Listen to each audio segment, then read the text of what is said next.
ராஜேஷ், தொடர்ந்து இந்த விமான விபத்து தொடர்பாக இரண்டாவதாக ஒரு வீடியோ வெளியாக இருக்கிறது. முதலில் வெளியான அந்த வீடியோவில் விமானம் விபத்திற்குள்ளாகி அதிலிருந்து கரும்புகை வானுயர எழக்கூடிய அந்த காட்சிகள் மட்டுமே பதிவாகி இருந்தது. இரண்டாவதாக வெளியாக இருக்கக்கூடிய இந்த வீடியோவில் விமானம் அதாவது தரையிலிருந்து ஒரு 832 அடி உயரத்தில், அதாவது அப்ராக்சிமேட்டா ஒரு 800 மீட்டர்ஸ்ல பறந்துட்டு இருக்கும்போது, தாழ்ந்த உயரத்தில் பறந்து கொண்டிருக்கும் போதுதான் கீழே விழுந்து விபத்தில் சிக்கி இருக்கிறது. அந்த காட்சிகள் தற்போது வெளியாக இருக்கின்றன. ஒருபுறம் இது தொடர்பாக விமான நிறுவனத்திடமிருந்தோ அல்லது விமான நிலையத்திலிருந்தோ அதிகாரப்பூர்வ தகவல்கள் வரவில்லை என்றாலும் கூட, இந்த விமான விபத்து நிகழ்ந்திருக்கக்கூடிய அந்த பகுதியிலிருந்து அருகில் இருக்கக்கூடியவர்களோ சுற்றி இருந்தவர்களோ நேரில் பார்த்தவர்கள் ஏதேனும் தகவல் கொடுத்திருக்கிறார்களா?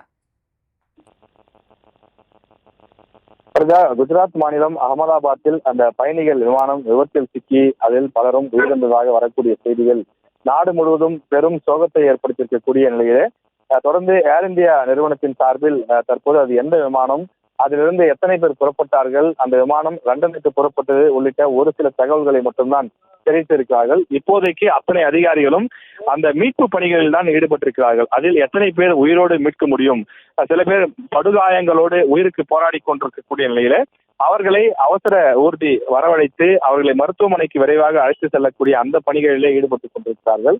இது தீவிரவாத தாக்குதலா அல்லது எதிர்பாராத விபத்தின் காரணமாக நடைபெற்றதா என்று பல கோணங்களில் இதற்கான ஆய்வுகளையும் ஒருபுறம் அதிகாரிகள் செய்ய தொடங்கி இருக்கின்றார்கள். இதில் குறிப்பாக முன்னாள் முதலமைச்சரும் பயணித்ததாக சொல்லப்படுகின்றது. எனவே இந்த விமான விபத்து என்பது எப்படி ஏற்பட்டது, ஏனென்றால் தற்போதெல்லாம் தொழில்நுட்பம் அதிக அளவில் முன்னேறிவிட்டது.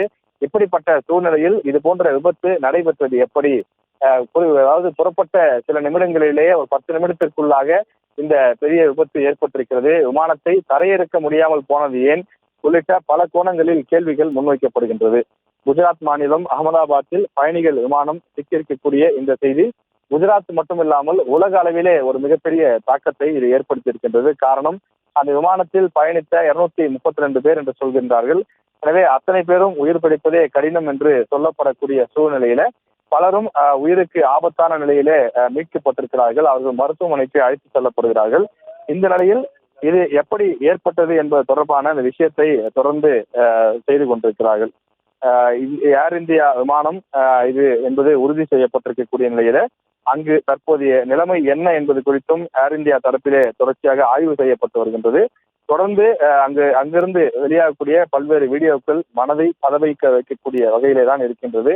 காரணம், பலரும் உடல் கருகிய நிலையில், பாதி உடல் எரிந்த நிலையிலெல்லாம் அவர்கள் வெளியில மீட்டு கொண்டு வரக்கூடிய காட்சிகளை பார்க்க முடிகின்றது.